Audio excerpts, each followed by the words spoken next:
అందరికీ నమస్కారం అండి.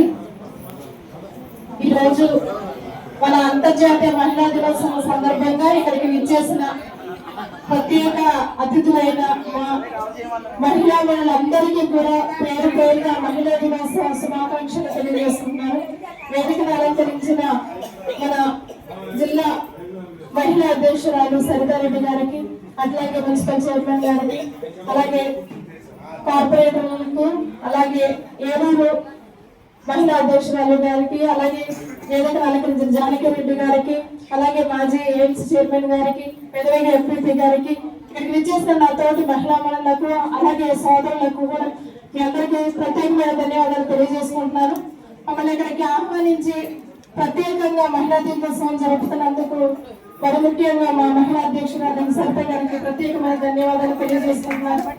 అలాగే ఒక మహిళగా మహిళలందరూ కూడా ముందు స్థానంలో నిలబడాలి అని నేను కోరుకుంటాను.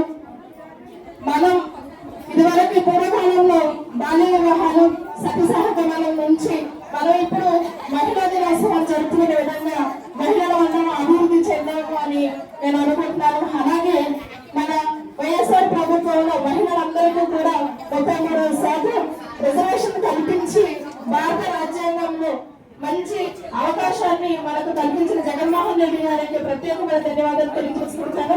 అలాగే నాకు జడ్పీటీసీగా అవకాశం కల్పించిన మా మాజీ శాసనసభ్యులు శ్రీ కొట్టాల అబ్బాయి చౌదరి గారికి ఈ తరఫున ప్రత్యేక ధన్యవాదాలు తెలియజేసుకుంటాను.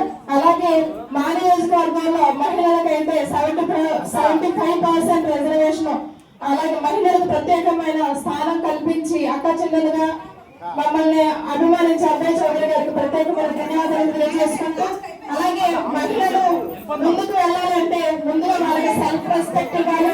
అలాగే వాళ్ళు ముందుకు వెళ్ళే విధంగా మనం కృషి చేయాలి. వాళ్ళకు విద్యలో కానీ, వైద్యంలో కానీ, వ్యాపారంలో కానీ, రాజకీయాల్లో కానీ మంచి అవకాశాలు కల్పించి వాళ్ళకు ముందుకు వెళ్ళేలాగా మనమందరం సహకరించాలి. అలాగే ముఖ్యంగా లింగ వివక్ష లేని సమాజాన్ని మనం స్థాపించుకోవాలి అని కోరుకుంటూ ఒక చిన్న విషయం చెప్పాలనుకుంటున్నాను. ఒక ఫన్నీ ఇన్సిడెంట్ సోషల్ మీడియాలో మనం అందరం చూస్తుంటాం కదా. ఒక అబ్బాయిని ఒక ఆవిడ అడుగుతామన్నమాట, ఇంట్లో మీ నాన్నగారు ఏం చేస్తారు అని అంటే, మా నాన్నగారు జాబ్ చేస్తారండి అని.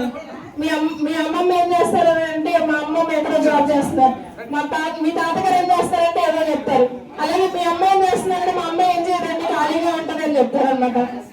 అలాగే అయితే మరి మీ అమ్మగారు ఖాళీగా ఉంటారు కదా, నువ్వు పొద్దున్న ఎవరు చెప్తారు అని అంటే మా అమ్మాయి చెప్తున్నారు అంటారు.